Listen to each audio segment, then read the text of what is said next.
I'm Autumn. I'm a trainer at Highline Athletic Club, and this is segment 3 of a nutrition video that we've been hopefully having you watch the first 2 segments of. And the third segment, we're going to talk about the rest of the foods on this table. So if you haven't already seen segment 1 and 2, you're going to want to watch those because we talked about the nuts and seeds and we talked about the juices.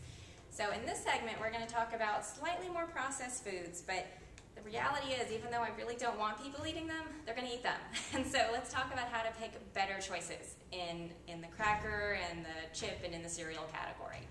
So in the chip category, I'm really looking again at the ingredients. It's all about what's in there. And you really want to find something that has more nutrition to offer if you're going to eat it. So I'm looking for whole grains, and when you have a whole grain, you're actually going to get a little fiber, you're going to get a little protein. So that's a good thing. You're at least getting some nutrition out of it. So for example, I have a multi-grain tortilla chip. And when I read the ingredients, I see that there's white corn, there's oil because there's always oil added to chips. But then I see a list of ingredients that talk about whole grains. There's organic black bean, there's flaxseed, there's steel-cut oats. Those are all whole grains. So I know that this actually at least offers me some nutrition. Similarly, this veggie and flaxseed chip.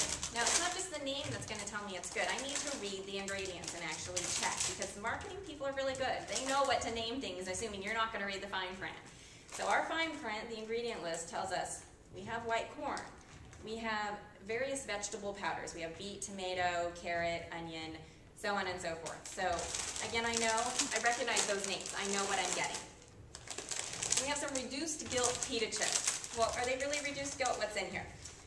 Ingredients, pita bread, and that's made of wheat flour, yeast, sugar, salt, and water. Okay, then we have some oil and sea salt. So we really have 3 main ingredients. I know what they are, and I can see that I actually get a little fiber, I get some protein, and there's hardly any sugar, and the fat's really low. Okay, that's a better option if I'm going to be crunching on something. Another good option are these plantain chips. Now, all that's in here are plantains, oil, and salt. So again, I'm getting whole food nutrition, although it's been modified, and it's really not the plantain on its own. If you need a crunch or you're going on a road trip, this is a better option. Okay, now we're going to look at some crackers. People love their crackers. There's some better options out there. Most people have no idea. They've never heard of them. ACMAC. I'm guessing that's how you say it. It's kind of an odd name. But it says 100% whole wheat. So we've got that whole word in there. That lets us know it's a whole grain. If it says enriched, it's not a whole grain. Okay, so we find our ingredient list, which is sometimes hidden. You've really got to look for these ingredients. 100% organically grown whole wheat. Great. We know that there's at least a whole grain in here. So that's a good place to start. Okay, we have a couple other options. This is my personal favorite if you're going to have a cracker. This is your Rivita, or Vasa actually, W-A-S-A, Vasa Light Rye. It's something called a crisp bread.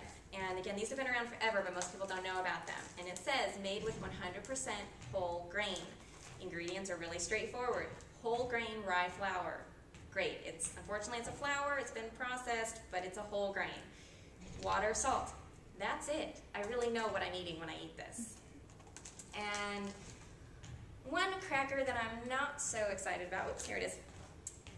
It says it's a grain mini snack cracker. Well, it says grain, so it's bound to be fine. It's got grains in it. Well, the first ingredient is enriched flour. If you see enriched, it's not a whole grain. It's been stripped of its nutrients, and then they were added back in, fortified. It's not the same thing.